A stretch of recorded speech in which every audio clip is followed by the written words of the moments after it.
Welcome in, Hawks fans. Your boy Bryce Lewis back at it again for another Believe in Hawks episode. We continue with this off-season coverage of the team as, we're getting to the end of the playoffs. NBA finals are set. NBA draft is coming up. But the Hawks will be involved in rumors that we're about to talk about today. And obviously, like I said, we're going to talk about the draft and other things that could be connected to the team. Is in a few weeks, things will start to heat up. And I want to bring my guy, Mikey, from EthosHawks, one half of EthosHawks, onto the podcast today. He's been in Twitter Spaces. He writes articles. He's been at games. He's been everywhere. So I feel like I have a very established guest on the show today. How are you doing today, man? Doing well, Bryce. Thanks for having me on. Always a pleasure talking Hawks basketball with you. And yeah, with the draft less than a week away, or less than a month away now, it's finally things are starting to kind of, I guess, get into progress. Because I feel like when the draft cycle is here, right when the playoffs start, everybody, March Madness is over. Everybody kind of has their opinions on these draft prospects. Right up to the draft, you've been talking about it so much that you're like, all right, let's hear all these different opinions like we were talking about before we got on the show. And I feel like we're in that stage right now of the NBA draft talk. Yeah, definitely. You just, I feel evaluations, combines, though, you're just saying who working out with who do you like? Some people, I loved them 3 weeks ago. I hate them now. It's just, it's a bunch, man. It's a bunch. So we're going to talk about all that today, man. But I wanted to start with some rumors out the gate. So Kevin Durant is a guy who, so many people focus on Giannis. Kevin Durant has been another star that's been floated out there for potential trade talks. And, there's some reports earlier today that the Hawks made a call at the deadline. Obviously, that didn't happen. And they will potentially revisit that this offseason. We've already heard that the Suns would like to get some draft capital back and some of their own picks back. That's why people think their number one choice would be Houston, because they own their 2027 first-round pick. Plus, I would assume they give up the 10th pick this year as well in a trade for Kevin Durant, plus maybe a player. But and you also wrote an article actually just yesterday, you told me, about the Hawks and Kevin Durant. Could that potentially work? So what are your thoughts on just the rant to the Hawks? Where's your level of strongly see this happening, or it was just an option that you see the Hawks exploring? So just player wise, who Kevin Durant is fit wise, I think Kevin Durant would fit great on this team. When you talk about fit, the Hawks need really two things, especially offensively. That's more shooting and more scoring in the half court, besides Trae Young. And Kevin Durant is one of the best players in NBA history of both of those things. So that definitely can help the Hawks. They don't always have to be in transition. They finished third in pace this season. I think second in total possessions. And a lot of the reason they played so fast, one, Quinn Snyder does like to play that way, and the Hawks are at their best when they do that. But I think it was also out of necessity because they struggled mightily to score in that half court. So Durant would help that a lot. But when you talk about adding a player like Durant, people are going to have to go the other way. And I think when looking at a Kevin Durant trade, my number one most logical piece to trade is probably Zachary Risachet, because I think Durant would slide in right at that small forward position. You can call Jalen Johnson, Kevin Durant, power forward, small forward, whichever, you can switch them. But I think a suitable package for Durant might be, you look at Zachary Risachet, Muhammad Gay, maybe a salary filler. And that's probably the toughest part for the Hawks is getting to that salary, because Durant next season, the last year of his deal, is owed $54.7 million. And without the Hawks trading a guy like Jalen Johnson or maybe even Onyeka Okongwu, it's hard to get there. So I think financially, it's definitely a tough fit for the Hawks. But fit-wise, he makes a lot of sense. There's that connection with Trae Young. Trae mentioned in an interview at the NBA Cup, talking about how he's took bits and pieces of Durant's game. He's been an idol since he came into the league, and obviously when he watched him in OKC. So I think there's a lot of good things there with Durant, but it's not only good. Obviously, there's risk with the age. He's going to turn 37 in September. The money, whether he re-signs. Now, I think any team that trades for Kevin Durant is going to need some reassurances that he's going to re-sign there. I think that's the first thing. But all those risks also lower the price. the asking price for Phoenix because they don't have any leverage. All 29 other teams know that they want to trade Kevin Durant this summer. So there's a lot of factors that play that a lot of fans I don't think might realize why Kevin Durant's asking price might be a little less than what you'd expect. So like I said, we got Risa Shea, maybe Muhammad Gay and salary filler, 2 picks. I know the Hawks have 3 of their own first-round picks. 2 of those are tradable because you can't trade consecutive years in the same trade. So I think that would be a package that I would maybe approach Phoenix with to start. And I'll also touch on that too, what you said about the Suns needing to move off Durant. Also, with them being a second apron team, a lot of people, again, with this new CBA, we're seeing the impact of it this year, and a lot of teams and how they're building rosters. That also affects what they can also get back in a trade. They can't just take back all these players and all these things because the second apron restricts certain things. That's why some teams don't want to be there because it literally handicaps you. Yeah, once you build your team and it gets to the second apron, that is your team pretty much, unless you just trade somebody, which for some people say literally nothing. Look at Boston. I mean, they won a championship 2 years ago and they're trying to switch up their entire team because of it. Yeah. I mean, it's really affecting these upper echelon teams for sure. Yeah, it's tough. So one thing we saw, though, in one of the rumors and also some of the things that we've seen in reports is that the Suns are prioritizing a center because they have terrible center play. Right now, the Hawks only have one guy, which is a very controversial name in the community, Onyeka Okongwu. Some people love him, some people hate him. We can get into that, but he's the only center legitimately that they have on the roster right now. Do you see the Hawks willing to part ways with him for Kevin Durant? Because the issue is, if you do it, you are doing a full-scale restart at that center position. And I know we got the draft coming up with the center, but if you can't get a veteran that you can trust in free agency, are we really going to rely on a rookie or rookies to fill that gap for Kevin if that trade happens? That's a really tough question. And honestly, I'm leaning more towards no, because any rookie in general, most rookies do not help if you're trying to contend their first season. It's just most of the time that's what happens. And if the Hawks could land a center, you're looking at, I don't know, Derek Queen. He has defensive limitations. You're looking at maybe Thomas Sorber, some of these high-end center guys, Asa Newell, although I'm not really that high on him. But these guys near the pick 13 range, I don't think that you can just thrust them into starting center and say, hey, play 25-plus minutes a night. The Hawks, they're going to be in a good position to do that. So I think if the Suns, let's say the Hawks went and asked Phoenix for the deal that I mentioned with Risa Shea, Muhammad Gay, and two firsts. If they said add Onyeka Okongwu there and we'll do it, I don't think I would like that deal if I was the Hawks, because they just don't have a plan, like you mentioned, outside center, unless you want to count Muhammad Gay's 2-week sample size of backup center at the end of the season. Hey, I mean, some people think he should be. Some people think that might work. It just depends. Just depends who you are. Yeah, overall, I know the Suns will prioritize center for sure. I mean, Nick Richards, Mason Plumlee, Oso Ighodaro is not going to get it done. So I think if they need Onyeka Okongwu, say like Onyeka Okongwu or nothing, I think the Hawks will take nothing. I think they hang up the phone. But if it's just Onyeka Okongwu and you don't have to give up anybody else, so Risa Shea stays, Jalen Johnson stays, Dyson Daniels stays in Atlanta, I think the Hawks would consider it a little bit more. But if you have to give up a young core plus Okongwu, and he's part of that young core, then I think absolutely not if I was the Hawks. They need a plan. If they do that, they definitely need a plan that's 99% chance guaranteed to happen, because if you go, you basically turn into the Phoenix Suns. If you do that and you start a rookie. I mean, also Ighodaro started some games with them. He's a second-round pick at center. So it's going to be tough if you trade Onyeka. So I'm leaning towards no.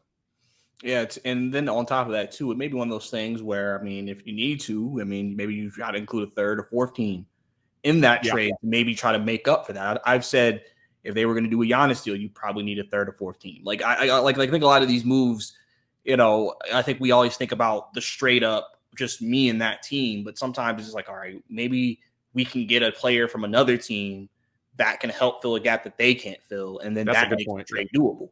Yeah. So that's also something they could potentially look into. But it's just interesting to see if Durant, because he would be a seamless fit, I think, for the Hawks. It's just a matter of it's a matter of the offer, because I'll say this too. Because Durant isn't going to have this high price tag, the Suns are probably going to get a lot of offers that they wouldn't like. And at that point, it's just on the Suns to say, which deal do we like more? At that point, you could just offer what you can offer, and then that's it. If the Suns like another deal better, that's just how it goes. So I think that's the other thing about the whole Durant sweepstakes as well. And I've said that I feel like the Hawks' assets are not, as they say, sexy compared to a lot of other teams' assets, because they just got some assets back. It's not like they have a plethora of assets like Oklahoma City does or San Antonio, or Houston too. Yeah, exactly. It's not like they have all these assets and it's just like, oh, we got plenty to give. It's like, you just got some back. Are we really going to give up some of that again and back where we don't have them? That's always a tough call, I think. Yeah, I'd say as far as draft assets, Atlanta's are just sufficient. Like, they're flexible. They can do some stuff, but it's not like they can be throwing them around since the DeJounte Murray trade. So yeah, Landry Fields especially did a great job getting some of that in the Dyson Daniels trade. Also, obviously, Dyson Daniels himself and Larry Nance was a productive player before he went down. But yeah, they're still not in a position to just kind of say, okay, we have the run of the mill because we can trade all these first round picks. Like I said before, they can trade other teams' picks that they have, but of their own, they only have 2 available that they can trade in one transaction. Yeah. So, that's just kind of where that is right now in terms of the Durant sweepstakes. And they've said that they potentially won't even make a move. I would think, ideally, again, if it's Houston, they'll make that move whenever. If not, they'll probably wait on Giannis before going and making a move on Durant. So we'll have to see what happens in that regard. But you also mentioned Landry Fields. Obviously, we'll transition into the president of basketball operations for the Atlanta Hawks. Last week was pretty quiet. Then we got some news earlier in the week just about what they're looking at. We're hearing Danny Ferry, if he's hired, won't become the president. He'll become a senior advisor to Salah. And they've also still, obviously, Masai Ujiri, they've talked to him, Giannis's agent as well as a guy on the radar. And I've told people, I think from that report, I think people really underrate how much the Hawks like Ansi. I think people think we're not running as an organization right now because we don't have a president. I'm like, they're still running. They're still evaluating talent. They're probably getting the free agency plan together. They're still talking to people. Like, they have to. They can't just not do anything because of a president. Yeah. So, and Ansi's in control of that. And I think they really like him because I feel like when they brought Landry in, they liked him. I feel like Salah, I'm getting more of like, we love him. I don't know if you're feeling the same way, but what is your take right now on the president's search for the Atlanta Hawks? First of all, I think the closer we get to draft night, June 25th, definitely the more likelihood is that Onsi Saleh is going to run the show. He's going to be the head guy. There's not going to be anybody above him. And that's not out of the norm. I've seen some Hawks fans saying, what happens if the Hawks don't have a president of basketball operations? Not every team has that official title. Like, the GM is the highest guy in terms of basketball operations. Mm-hmm. So I think the Hawks could definitely go that route. Now, Onsi definitely had some connections with Golden State, with San Antonio before that. The big thing with him is that as far as player connections and agent, you obviously Masai Ujiri and Giannis' agent Alex Saratsas, those 2 guys would definitely be bigger names and kind of point me in the direction of, okay, the Hawks are going to take a swing here. With Onsi, it's like, okay, the Hawks could go for the big move, but also they could go with another year of development, see how well the young guys improve, and then make that trade next season. So I think they could go either way here. Do I think it's a bad thing if Onsi is the main guy leading into the season? I don't. There's been a lot of respect for Onsi across the league. From what I've listened, a lot of podcasts I've listened to, some other people. And I feel like with how the Hawks are operating now, it seems like that's the most likely path. So it's going to be interesting to see if they do hire a president from now up until draft night.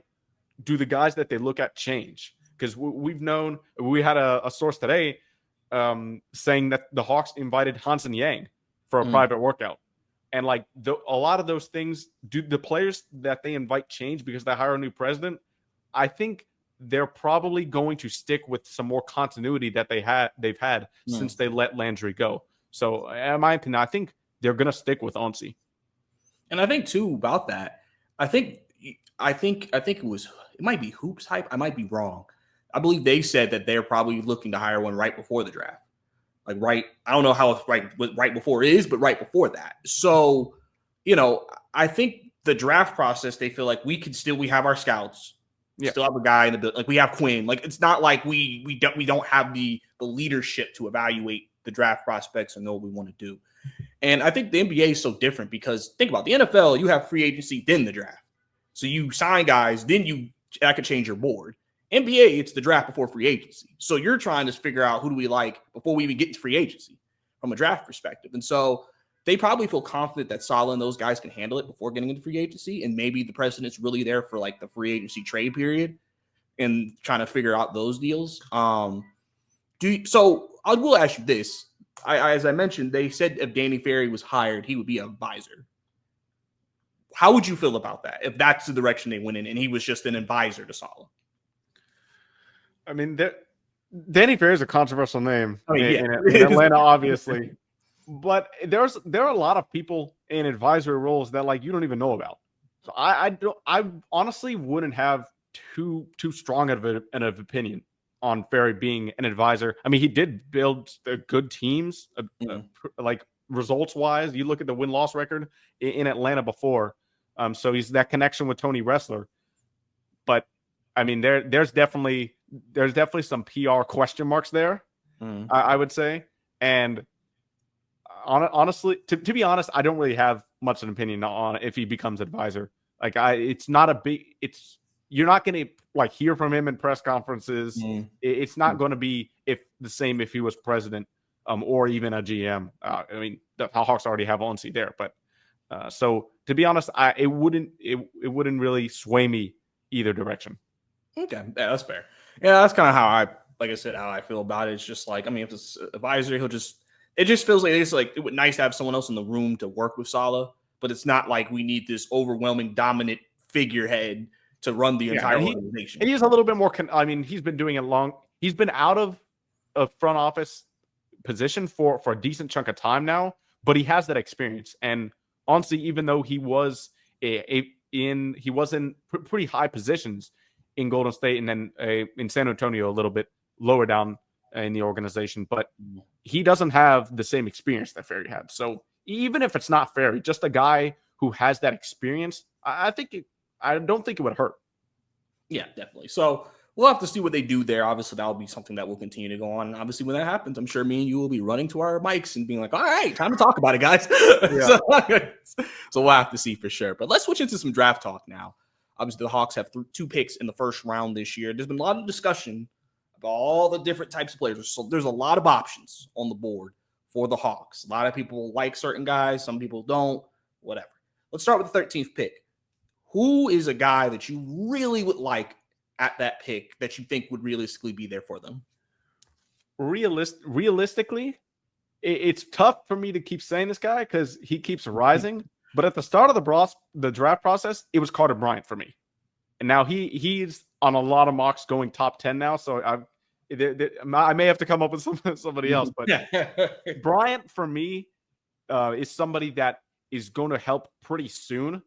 And then there's an opening. If the Hawks don't sign Karis LeVert pretty soon, maybe a couple months into Carter Bryant's career, if he's on the Hawks, he could slide into some backup small forward minutes or even shooting guard minutes if he maybe plays better than Terrence Mann. Who knows?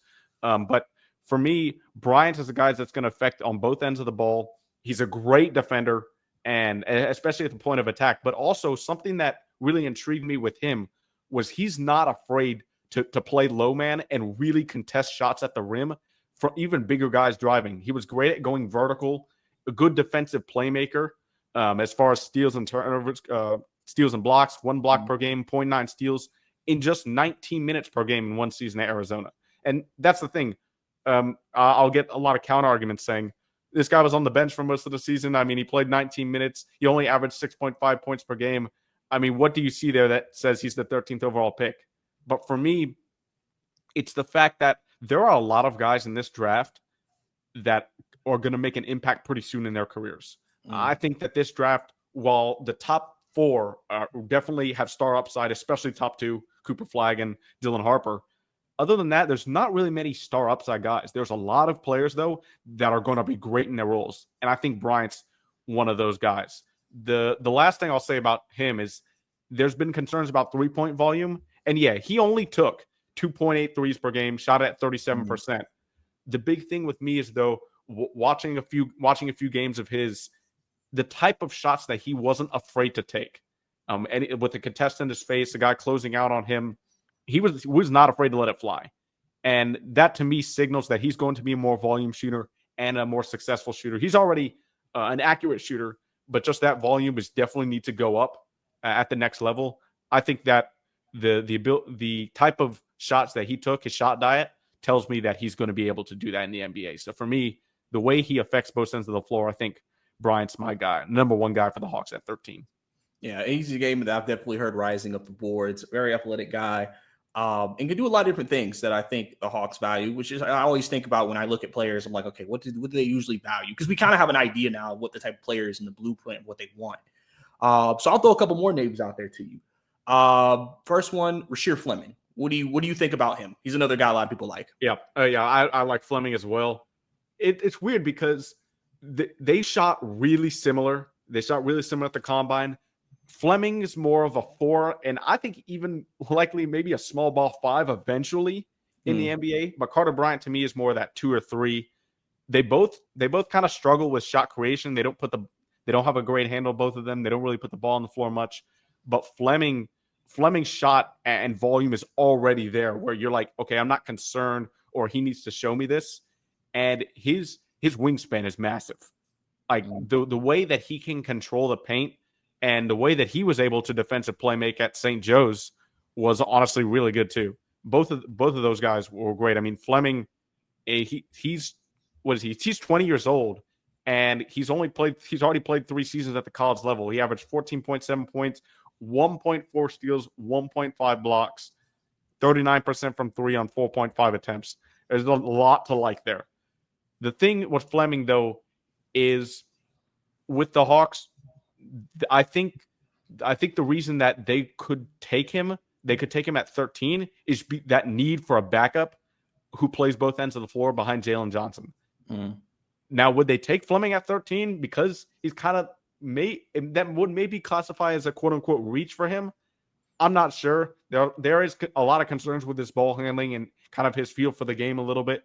But at 22, if they get Fleming, I mean, I'd be ecstatic with that pick if I was the Hawks. I think he fits everything they need. Really, both are 3-and-D players, Bryant and Fleming. I just think they play just different positions. So yeah, I'm big into both of those guys.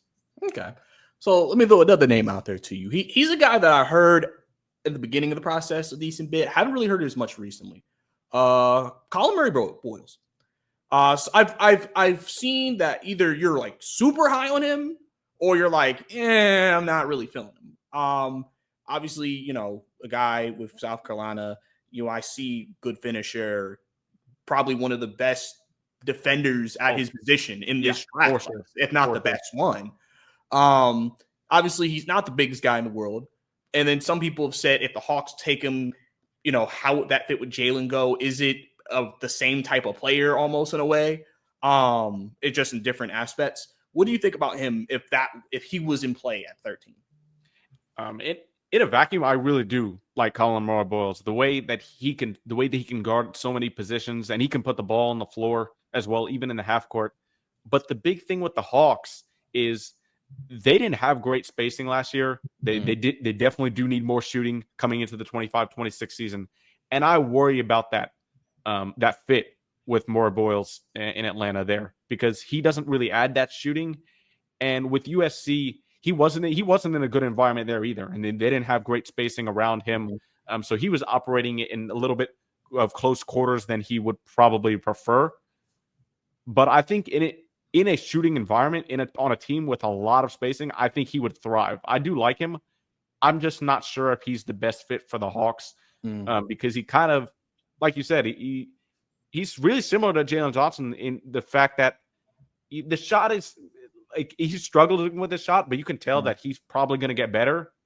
The biggest difference, though, with him and Jalen Johnson is he's 6'6", and Jalen Johnson 6'9", 6'10", and that or he measured 6'6" at the combine. He's going to be tall with shoes, but that's a little bit tough to play at backup power forward if you're the Hawks, especially when your center is 6'8", 6'9". So there's that too. But Mohamed Gay, you have a backup power forward at 6'11", so maybe you play him at small forward, but then the shooting comes a concern. Like, I feel like the fit is a little bit harder to judge. And the later you go in the draft, in my opinion, I think it is better to find some guys who fit. Like, I'm always for you take if this team doesn't have a clear need, like the Hawks don't have a clear need for a position. Their starters are basically set. But I think fit, especially later in the draft, can be important, because if that player pans out, even at 22, you're looking at a rotation player for the future, and you want that to fit into your long-term plans. So I think that's the reason why I'm a little bit lower, just because of fit on Morey Burroughs than, say, Fleming or Bryant. No, that's fair. I mean, like I said, when you're evaluating these things, you always got to think about, okay, how would that fit with how we play? Where would he play? What is the vision for him? Things of that nature. And you got to think about who your current crop of talent is, and just say, is there a nice natural path for him? And I could say there really isn't necessarily a natural path with him here. So let's go to the 22nd pick now. Who is a guy that you would really, really like if he, like, at that 22nd pick, realistically, that you would like for the Hawks to take? All right. I'm not sure about how much you talked about Hansen Yang on your podcast. Hey, listen, but you know what's crazy? I talked about him with a 1. Listen, I've definitely grown on him. Like, I heard about him, I saw his name around the combine, watched some film, watched some things, and I'm like, this. And to me, I was like, he feels like a guy Quinn would love. Like, he really does. He does.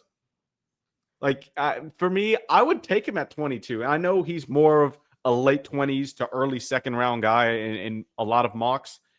But the Hawks, they do have a need at backup center. I don't think he would play major minutes. He would probably be in College Park, most likely, because I think the Hawks are going to look to fill that backup center position in free agency, or at least at even before Yang, maybe try Mohamed Gay there.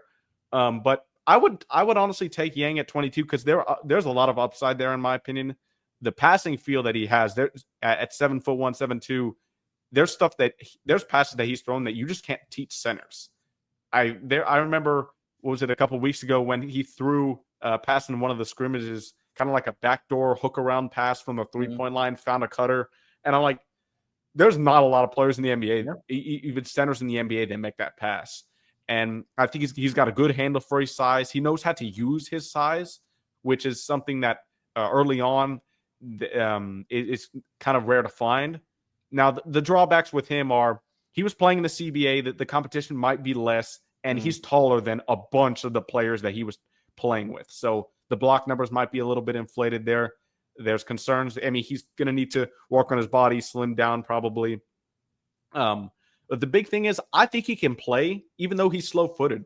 I think he can play in a fast-paced system because of his passing, because of his ability to handle the ball at his size. So I think that he could fit into the Hawks system. I would take him at 22 if he's there. But I think if Rasheer Fleming's there, I would take Fleming over Yang. Of any of the probably top 15 guys, if they fell, I would probably take him over Yang. But realistically, I think that would be a guy I would go with. I would go with Hansen Yang.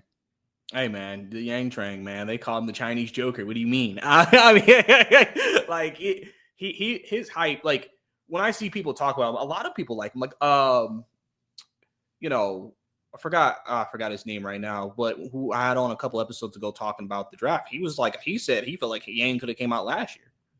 Realistically, like, he felt like he could have came out last year, because he feels like the way he plays, like him, the passing, like, that's not going to disappear. Like, that's something. No. And he's shown a little bit of shooting too. Like, it's not there yet, but he's shown a little bit of ability to stretch the floor too. So that shows a lot of promise as far as upside goes. But he's definitely a guy that wouldn't impact your rotation probably right away.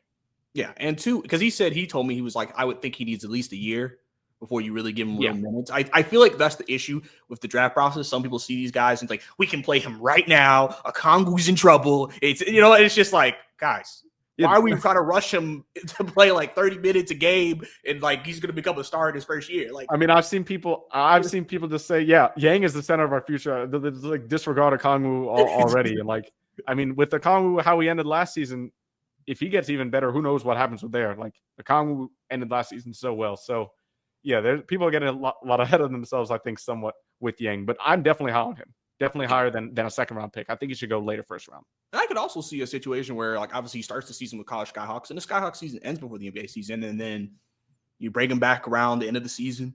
Maybe let him get some minutes then, maybe depending on how it goes that year, and then see where he is a little bit. And then, you kind of just let it grow from there. But I'll have another name for you. Ronald from Stanford.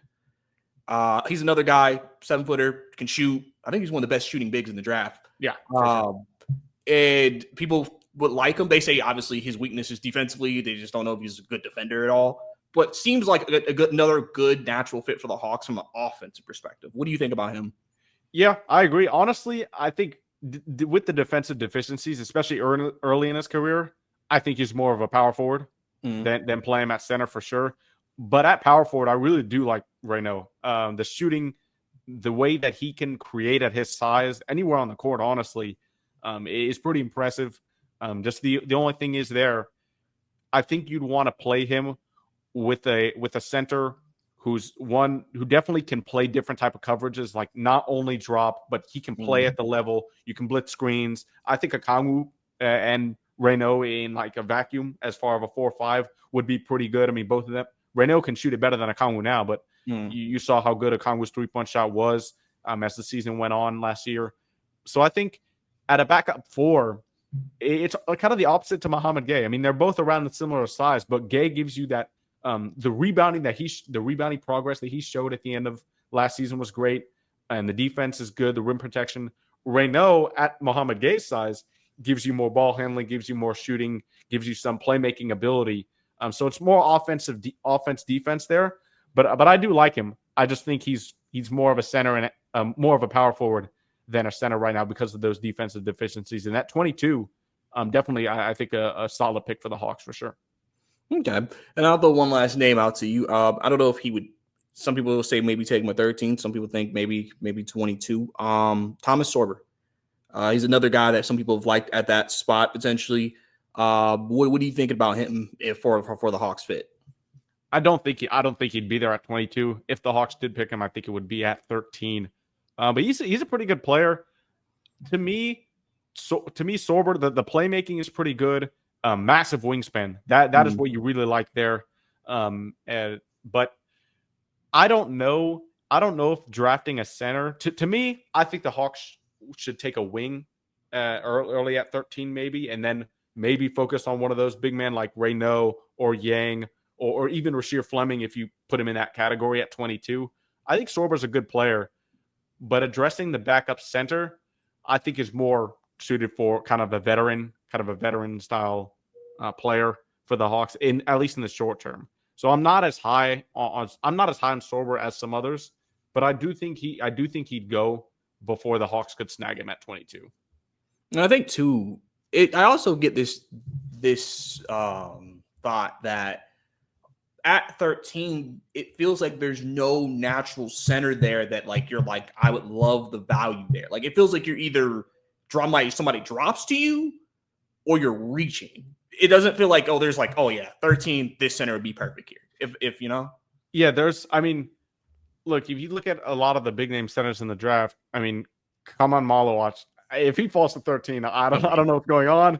But he's before that. Colin Moore-Boyles, a smaller center in that area. Ace Newell, a smaller center in that 13 area. Thomas Sorber, a good size center in that area. But other than that, there's really not that many centers right at 13 you'd say, okay, they have the pick of the litter. They could choose any one of these guys. They're all pretty different style of centers. That's why I think they're more likely to go about that at 22 when there's more guys I think that's going to be in that range that's available. But Sorber Sorber to me is going to be a good defender. I think he's going to be an all around good center in this league. Now, do the Hawks put him completely as a backup center? If they did, he probably could play pretty soon, because I just think that he, especially defensively, can be pretty good. I just don't know, like I said, if the Hawks prioritize center at 13. I think I'd rather see them do it at 22, which is why Sorber to me is probably not going to be there. Okay. Yeah, I mean, that's fair. Like I said, there's so many players that we could dive into, because there's just a lot of guys in picture that I think people are evaluating they would like, and having to first, it always felt like that 13th pick would be the guy who you would think maybe could be in the rotation. And then that 22nd pick is the all right, Skyhawks development, not a lot of come in and play immediately. Like and Sorber, to your point there, that's the counter argument. I mean, the defense from Sorber, 2 blocks a game, 1.5 steals, 31 minutes per game. And shot a decent free throw percentage too. So that touch is there. Like you like the defensive prospects, especially of playing him pretty early in his career. So if the Hawks do that, I mean, there's very few players I don't like, especially at 13 in the 13 range. I'm not as Ace and Newell's. I know he's from UGA. I know that's controversial. A lot of people I've seen do not like Ace. They think that somebody said. I think they said. I mean, Julius Randle's not a bad player. I heard Julius Randle, but they're thinking the Julius Randle that you hated, not the Julius Randle you just saw in Minnesota. So I mean, they said it's I'm not as high at Ace and Newell as other people, but other people aren't very high on Carter Bryant that I've seen. So there's this draft. I think there's a lot of deep impact role players.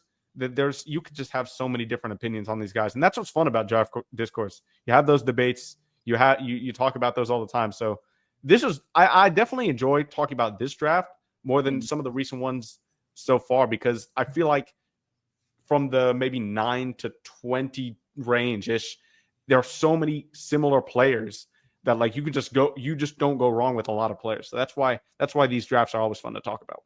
Yeah, for sure, man. And obviously, like I said, as we get closer to, I'm sure, more intel, who are they looking at, who are we interested in, who's falling, who's rising, conversations could change in 2 weeks, man.